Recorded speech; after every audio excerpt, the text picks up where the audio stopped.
கூறினார்.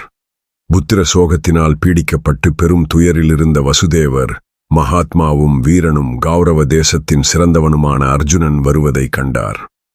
கண்ணீரால் நிறைந்த கண்களுடன் விசாலமான மார்புடைய நீண்ட கைகளை உடைய அர்ஜுனன் தாங்க முடியாத மனத்துயருடன் வசுதேவரின் 2 பாதங்களையும் பற்றி கொண்டு அழ ஆரம்பித்தான். ஓ பாரதா! அந்த வயதான வசுதேவர் தனது சகோதரியின் மகனை உச்சி முகர ஆசைப்பட்டு அருகில் வந்தும் துக்கத்தை அடக்க முடியாமல் பெரும் தளர்ச்சியுற்ற நிலையில் அர்ஜுனனை கட்டிக்கொண்டு மறைந்துவிட்ட சகோதரர்களையும் புத்திரர்களையும் பேரன்களையும் நண்பர்களையும் நினைத்து வாய்விட்டு அழ ஆரம்பித்தார். வசுதேவர் அர்ஜுனனை பார்த்து, அர்ஜுனா, எவர்கள் 100கணக்கான மன்னர்களையும் அசுரர்களையும் ஜெயித்தார்களோ அவர்கள் யாரும் இன்று இல்லை. அர்ஜுனா, நான் மட்டும் மரணத்தை தழுவாமல் ஜீவித்திருக்கிறேன். அர்ஜுனா, பார்த்தா, உனக்கு பிரியமான நீ எப்பொழுதும் கௌரவிக்கும் இருவரால் விருஷ்ணிகள் மரணமடைந்தனர். தனஞ்சயா, உன்னால் எப்பொழுதும் புகழப்பட்ட ஸ்ரீ கிருஷ்ணனுக்கு மிகவும் பிடித்தமான சிறந்த விருஷ்ணி வீரர்கள் என்று புகழப்பட்ட பிரத்யும்னனும் யுயுதானனும் இந்த பேரழிவுக்கு காரணமானார்கள். அர்ஜுனா, குலநாசம் சாபத்தால் ஏற்பட்டிருக்கிறது.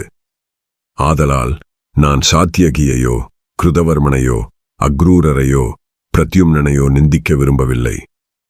மதுவை கொன்றவன், கேசியையும் கம்சனையும் தன் பலத்தால் ஒழித்தவன், தன் பராக்கிரமத்தால் கர்வமுள்ள சேதி நாட்டு சிசுபாலனை தண்டித்தவன், வேடனான ஏகலைவனையும் கலிங்கர்களையும் மகதர்களையும் காந்தாரர்களையும் காசிராஜனையும் பாலைவனத்திலிருந்த அரசர்களையும் கீழ் திசையிலும் தென் திசையிலும் மலை நாட்டிலும் இருந்த மன்னர்களையும் அடக்கியவனான மதுசூதனன் பாராமுகத்துடன் இருந்துவிட்டான்.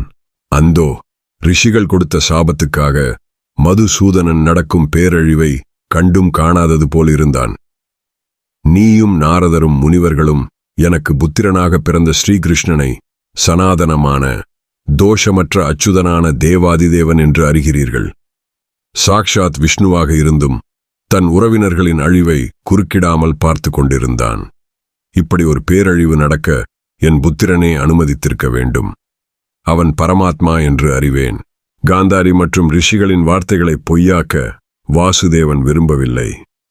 பகைவர்களை வாட்டுபவனே, உன்னுடைய பேரன் பரீட்சித் அஸ்வத்தாமனால் கர்ப்பத்திலேயே கொல்லப்பட்டும் ஸ்ரீகிருஷ்ணன் தன் யோக பலத்தால் உயிர்ப்பித்து கொடுத்ததை நேரில் கண்டாய். அப்படி காப்பாற்றிய உன்னுடைய பிரிய நண்பன் தன் குலத்தை தன் மக்களை காக்க விரும்பவில்லை.